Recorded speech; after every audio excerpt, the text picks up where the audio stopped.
സമയത്ത് നോട്ട് ഉണ്ടാക്കുന്നവരാണോ നിങ്ങൾ? അങ്ങനെയാണെങ്കിൽ നിങ്ങൾ ഇതിൽ ഏത് ടൈപ്പ് ആണെന്ന് കമന്റ് ചെയ്യാം. So first one, aesthetic note maker. അതായത് ഇവര് നല്ല ഹാൻഡ് റൈറ്റിങ്ങോട് കൂടെ നോട്ട് ഉണ്ടാക്കുന്നവരാണ്.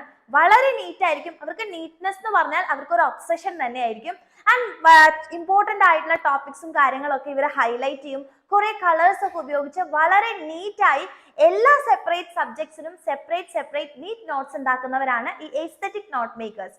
സോ സെക്കൻഡ് വൺ ആണ് സ്ക്രിബ്ലേഴ്സ്. അപ്പൊ സ്ക്രിബ്ലേഴ്സ് എന്ന് പറയുമ്പോൾ അതായത് ഇവർക്ക് പ്രത്യേകിച്ച് ഒരു സബ്ജക്റ്റിന് ഇന്ന നോട്ട് എന്ന് പറഞ്ഞിട്ടൊന്നും ഉണ്ടാവില്ല. എല്ലാം കൂടെ ഒരുമിച്ചായിരിക്കും എഴുതുണ്ടാവുക. ജസ്റ്റ് ഇങ്ങനെ കുത്തി കുറിച്ച് വെക്കും. ആൻഡ് പ്രത്യേകിച്ച് വൃത്തിയൊന്നും ഉണ്ടാവില്ല. കുറച്ച് കഴിഞ്ഞ് നോക്കുമ്പോൾ ചിലപ്പോൾ അവർക്ക് തന്നെ ഓർമ്മ ഉണ്ടാവില്ല അവരെന്താണ് എഴുതിയിട്ടുള്ളത് എന്നുള്ള കാര്യം. ആൻഡ് മൂന്നാമത്തെ ആൾക്കാരാണ് കളക്ടേഴ്സ്. അതായത് ഇവർ സ്വന്തമായിട്ട് നോട്ടൊന്നും ഉണ്ടാക്കില്ല. ഇവരുടെ ഫ്രണ്ട്സ് ഒക്കെ നോട്ട് ഉണ്ടാക്കിയിട്ടുണ്ടെങ്കിൽ അവിടെ നിന്നൊക്കെ കളക്ട് ചെയ്തിട്ട് നോട്ട്സ് എഴുതും. അല്ലാന്നുണ്ടെങ്കിൽ ഇവർ ഫോട്ടോസ്റ്റാറ്റ് എടുത്തിട്ട് അത് നോക്കി പഠിക്കുന്ന കൂട്ടരാണ്. അതായിരിക്കും അവരുടെ നോട്ട്സ് എന്ന് പറയുന്നത്. ആൻഡ് നാലാമത്തെ കൂട്ടരാണ് ഓൺലൈനേഴ്സ് എന്ന് പറയുന്നത്. അതായത് ഇപ്പൊ ഓൺലൈൻ ആയിട്ടുള്ള നോട്ട്സുകളും കാര്യങ്ങളും PDF ഒക്കെ ആയിട്ട് അവൈലബിൾ ആയിരിക്കും അല്ലേ. അപ്പൊ ജസ്റ്റ് അത് മാത്രം നോക്കി പഠിക്കുന്ന കൂട്ടരെയാണ് നമ്മൾ ഈ ഓൺലൈനേഴ്സ് എന്ന് പറയുന്നത്. ആൻഡ് ലാസ്റ്റ് ടൈപ്പ് ആണ് ദ മിനിമലിസ്റ്റ് മെമ്മറൈസർ. അതായത് ഇവർക്ക് നോട്ടിന്റെ യാതൊരു ആവശ്യമില്ല.